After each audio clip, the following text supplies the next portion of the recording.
All right, so you know how every new year it's all about new year, new me resolutions that, let's be honest, almost never stick? Well, today we're going to toss that idea out the window. We're diving into a totally different way to face the future. It's not about a flimsy wish, it's about a powerful oath. And we're going to explore it through a tale, told in the style of Nietzsche's famous prophet, Zarathustra. So let's get into what that really means. Okay, so let me set the scene for you. It's New Year's Eve, the air is buzzing, it's full of excitement and celebration. But as our hero, Zarathustra, wanders through the town square, he's not really hearing joy. He's just hearing noise. The noise of a bunch of trivial desires. He looks around and sees this isn't a marketplace for goods, it's a marketplace of, well, weak and passive hopes for an easy future. And you hear people shouting stuff like this. Now, on the surface, it sounds pretty nice, right? Hey, I hope you don't have to deal with any struggle or sorrow this year. But for Zarathustra, this is a huge red flag. He calls this the weak light of passive hope. Think about that phrase. It's like a beggar's happiness. You're just sitting there with your hand out, hoping that chance will drop something good into it. And that, right there, is the heart of the problem he sees. They all just want a smooth ride, a life without any resistance. They're basically asking to be spared from the very things that forge a strong soul.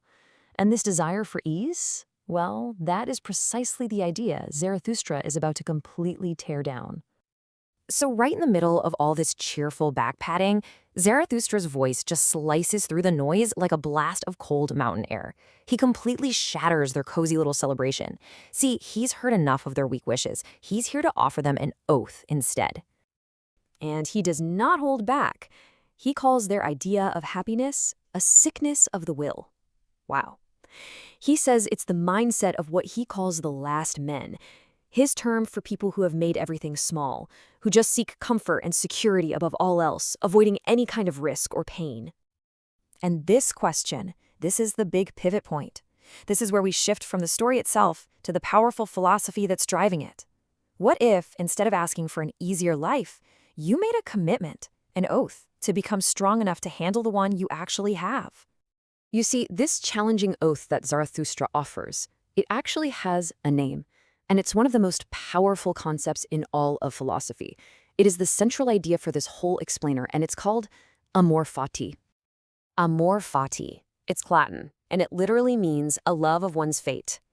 And for Nietzsche, this wasn't just some abstract philosophical idea. This was deeply personal. In January of 1882, after going through a period of absolutely brutal illness and suffering, he made this his own New Year's resolution, and it marked a new dawn in his life and his work.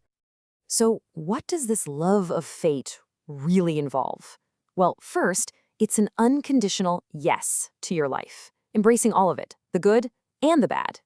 Second, it means you have to completely get rid of resentment. You want nothing to be different, not in the past, not now, not ever. And third, and this is the absolute key, it is not passive acceptance. You don't just put up with fate. You have to actively, passionately love it. Now, it's so important to understand this isn't just stoicism. A stoic bears what is necessary, right?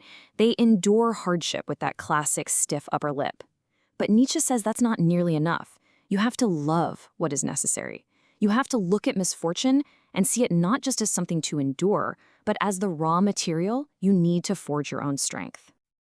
And here it is in his own powerful words. This is the very heart of his life-affirming philosophy. My formula for greatness is amor fati. I mean, it's a staggering and really demanding idea, but for Nietzsche, it was the only path to a truly great existence. So what happens when you actually adopt this mindset? Well, your entire relationship with life transforms. You completely shift gears. You go from being a passive spectator, just waiting for good things to happen to you, to becoming an active creator of your own meaning. You know, Nietzsche really saw life through the eyes of an artist. He believed we should approach our existence just like an artist would. All the random, chaotic, and often painful stuff that happens, that's just the raw material. It's the uncarved stone or the formless clay. And with the strength of your will, your job is to transform it into something beautiful and meaningful. You become the poet, the sculptor of your own life. And this brings us right back to the steps Zarathustra laid out in the marketplace. This is what he called the only true resolution. First, stop watching and start acting. Second, master yourself, your own impulses. Third, define your own values instead of just inheriting them. And finally, my favorite part, stop wishing for shelter from the storm, wish to become the storm. All right, let's take this all the way to its climax, because Nietzsche proposes a thought experiment, a psychological test so profound that it determines whether you have truly embraced your life. So I want you to imagine this. A demon appears to you in your loneliest loneliness, and the demon tells you that your life, with every single joy, every sorrow, every mistake, every moment of agony and ecstasy, is going to repeat itself, endlessly, exactly the same forever. This is the idea of the eternal recurrence. How would you react? Would you just collapse in total despair? Or would you cry out, "You are a god, and never have I heard anything more divine"? Your gut reaction to that demon's proposition, well, it reveals everything. It's the ultimate measure of amor fati. To be able to joyfully scream yes to the eternal repetition of your entire unedited life, for Nietzsche, that is the highest possible affirmation of existence. It proves that you have finally become a true yes-sayer. And so Zarathustra turns his back on the crowd that just doesn't get it. Their new year begins with all that noise and all those empty wishes. But his begins in the quiet, difficult and powerful work of mastering and loving himself and his fate. So the question this leaves us with is, where does your year truly begin?